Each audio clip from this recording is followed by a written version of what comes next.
unless they're gonna pass him off as the Wonder Bread, baby face that comes in and is what they wanted Roman to be, is the big, strong, good guy for people to rally behind. He really doesn't have much of a personality, you know what I mean? Yeah. So they had to put him with somebody that's already established. So Lashley isn't helping Strowman. Strowman's helping Lashley. No, for sure. But then I'm also with you on this, Johnny, in the fact that his time in TNA did a lot for him. Yeah, did a lot for character building. He got a sweet character, and I actually enjoyed it. He came in with his American Top Team guys, which was really weird. Like a bunch of these MMA guys coming in, and one of the head guys for American Top Team was like, "Oh, I'm just gonna beat all these wrestlers' asses," and da da da. A lot of the stuff was really weird, but him being part of the Beatdown clan or Beatdown gang with like Joe, MVP, I think Low Key was in there, and doing all that, like he has some stuff he can help form him. Yeah, he has some stuff, and I really think they just need to flip it and let it go.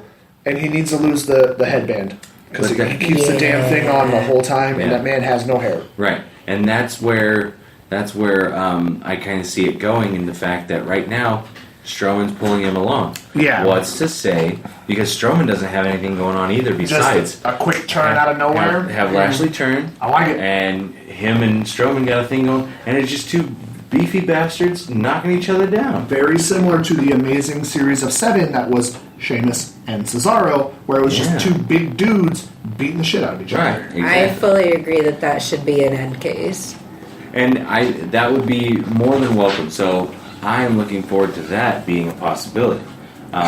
With that, I think trying to put Reigns into that match is just yet another failed effort of WWE trying to push Reigns over. Absolutely. So we roll into a little backstage segment with Titus Worldwide. World Slide. Sure. Nice. Their shirts, you can buy them. Absolutely. Got him talking to Renee Young, and he's talking about the fall. He's making it sound uplifting. Like, hey, I fell in front of everybody. But guess what? You gotta get back up. Yeah. Being his Dad of the Year ass. Yeah. And Baron Corbin came out and said, you should have just stayed down. Boring Corbin. Exactly. Yeah. Karen Bourne. And then, there we go. So, from that, goes into Baron Corbin coming out to the ring on the way, just saying, I make money punching people in the teeth. No Way Jose and Titus Worldwide are not on my level. Yep. I'm here to crack skulls. And a nice match between him and No Way Jose amounts to Titus Worldwide coming out and making the interruption. Is No Way still doing the conga line? Yeah. Yuppers. Yeah. I'm okay with it for now. I'm okay with it. We don't have a party here. Short term, it's okay. We don't have a party here. He just got in, man. I know. Let him make his scene. I know, but we talked about this before. It's more believable with him than it was Adam Rose. Okay. Adam Rose came off as a cult leader. What? No Way Jose is like, let's party. Right, okay. You believe it. Okay. And and the song, if he just came out by himself, it's like, all right, whatever. Well, I mean, he came out by himself in NXT and just did his dance and then got the crowd into it. But But on a bigger scale, if you got that to work with. You're right. Now with that, Titus came out, made the interruption, obviously, which then let No Way get the roll up, got a pinfall. Okay. Pissed off Baron Corbin, which is good. You want a happy Baron Corbin is boring right now. You want him angered. You want him charging people. I think he's better when he has a reason to be upset. Yeah. As more instead of just kind of being, oh, I'm Baron Corbin. I'm this tall. I have this many hairs on my head. Right. I'm sullen all the time. Yeah. I am the emo person of WWE. Somebody drew a picture of Baron Corbin as a Simpsons character, but put him with a mullet and had like the 3 Homer Simpson hairs on the top of his head. It was nice. He got into a Twitter war with somebody and they basically roasted him. Like, his response was something to do with the number 32, and the guy's response back was like, I think you have 32 hairs on your head. Right. Dude, I lost it. But that's also the thing, like, he does good at just making people angry and just not like him. And that's which is what you have as a good heel. Yeah, that's the kind of bad guys I like. Like, I don't well, you shouldn't cheer them, and that's kind of our You should discussions appreciate them earlier. as somebody that makes you mad on purpose. That's our from our discussion earlier. Yeah. You know, I like those ones, and that's just my mindset. No, agreed. So wait, you agree with me? All the time, Oh, just not God. to your face usually. Absorb it. Soak it in. I don't Enjoy live it. with her. Yeah. I know you don't get this very often. So Enjoy it. So then from there we roll into the Natalya versus Mickie James match. it had to be solid. I mean, absolutely. It was cool because Ronda Rousey accompanied Natalya to ringside, and Bliss was in Mickie James's corner, and then Natalya kind of went after Mickie James's injured arm, like they're trying to from the arm bar from before. Yeah, absolutely, trying to make it a thing now, and then James kind of came back with a little bit more ground and pound, which I mean, Mickie makes it look legit. So I was happy about that, and with all the girls working together with Ronda Rousey and that kind of thing, definitely brings some legitimacy to their I mean, strike. if all the girls are open to learning from Rousey, who I mean trained in a combat sport, like all of their strikes and like the ground pound type stuff will get better. Well, and it goes both ways too, because I think right now, as far as WWE goes, they've got some of the better wrestlers that have one of the best groups that they've had in a long time as far as like true talent goes. Yeah. And they can give that back to Rousey as well, and kind of let her learn from them and they learn from her. I think there's a pretty solid group in general of just like talent that I don't think has been seen for a long time. Like when they say Women's Revolution, I think they're doing a really good job overall of actually letting them come out and really put on a good show, and people appreciating their wrestling more than they appreciate the outfits. Right. And like I'm actually kind of excited because it was just announced this week that the final 2 MMA horsewomen have now reported as part of the Performance Center. Yeah. So I'm really waiting for that Shayna call up, the Rousey turn, and someone I was reading on one of the pages I kind of look at for stories and stuff. You know, NXT just brought back War Games. Yeah. I could enjoy that. What a better way to bring it up to the main roster and part of this women's evolution of wrestling and giving them the same stuff as the guys. Yeah. You have what everybody's calling the 4 horsewomen of wrestling against the 4 horsewomen of MMA. Yeah. In the War Games, but they'd have to do it kind of, and he brought up a good point, it almost had to go back to when WWE was big on groups. Yeah. There was the biker gang, the Puerto Ricans, I believe. Yeah. All of that, and they were just, we got something going on backstage. We got a camera back there, and it's just gang warfare. Yeah. Like that, they kind of have to do it like that to progress the story enough to be like, okay, this is it. We're putting you in this cage, this 2 double ring cage. Here it is. Yeah. If they do it right, it could be one of the best angles they've had in a very, very, very long time. And with that, they don't necessarily they could do it one of 2 ways. One, they could have Shayna Baszler and the other 2 that just reported. I forget their names. I don't remember the name. I know one of them is Roddy Strong's wife. Yeah. So I mean, that's she's at the Performance Center with Santana Garrett. God damn it, what's her name? Oh, I forget the one name, but then Sarah Amato. Yeah. They're 2 solid women trainers, women wrestlers. I mean, Sarah would go toe to toe with. They're working with the best. Yeah, would go toe to toe with dudes. Yeah.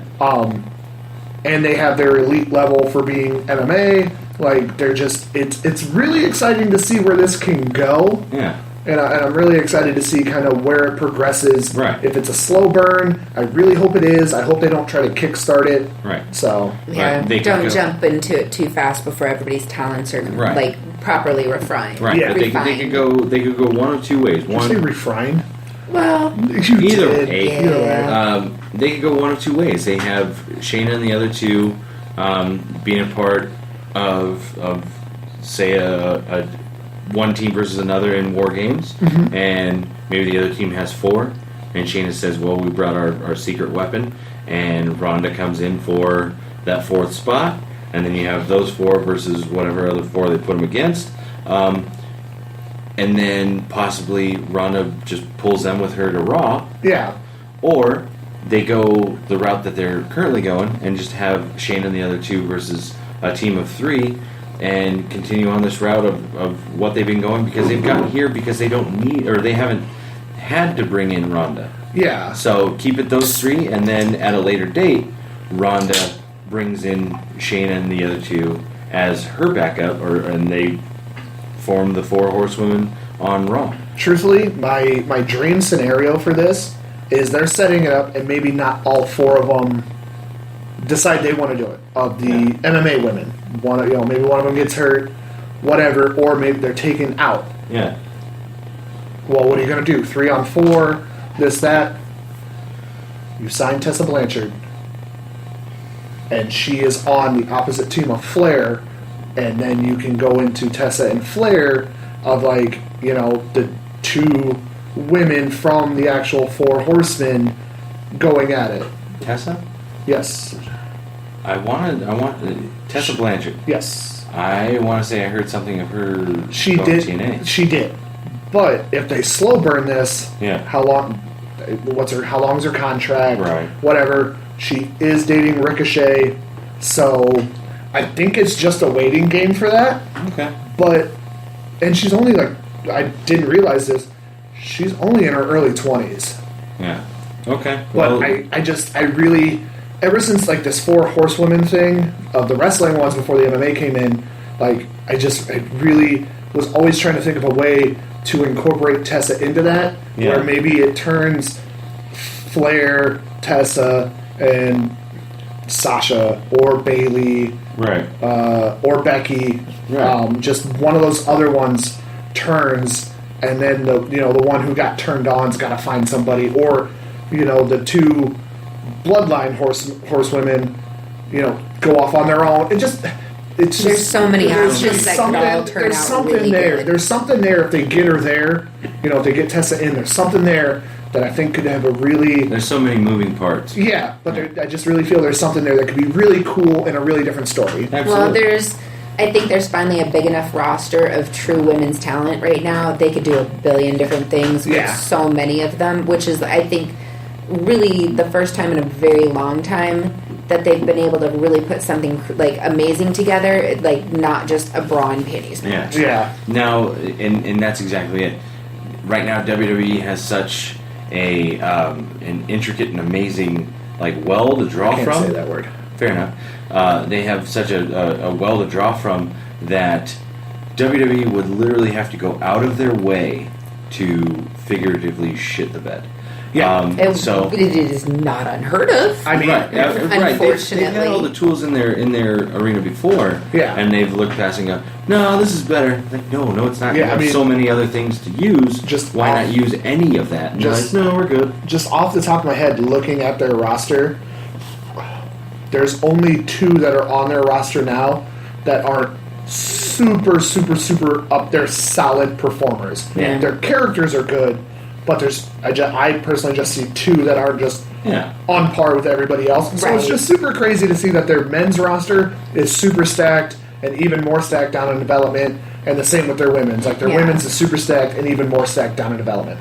Well, and there's been rumors and speculation and I think sort of wishes and hopes that there could be a women's tag division. Yeah. It's been talked about now more, especially since Paige switched over to SmackDown. Right. You have Absolution, you have the Iconics, who I'm a huge fan of. Everybody is. The Riot Squad. Riot Squad's over on Raw now. Right. If they do a tag one, I feel that's got to be the one that kind of drifts. Okay. Just so that way you're not spreading people thin. It's not weird stories. When they had the 2 tag titles. Yeah. Stuff was kind of super thin. Right. Before, now they kind of mixed it up. But I think that'll be one of the ones that's kind of got to go drifting, especially with these co-branded pay-per-views. Right. And that would be, with the co-branded pay-per-views, I think this would be the perfect time to do the women's tag team champions because it is what it is. Yeah. But okay. So out of the women's... Then we get into the best main event in many, many years. Yeah. Well, super fast promo by Drew McIntyre and... Go ahead. My brain stopped. You got it. No. He's your boyfriend. Come on. Dolph Ziggler. There you go. Dolph Ziggler. Just awesome promo. But Yeah. I mean,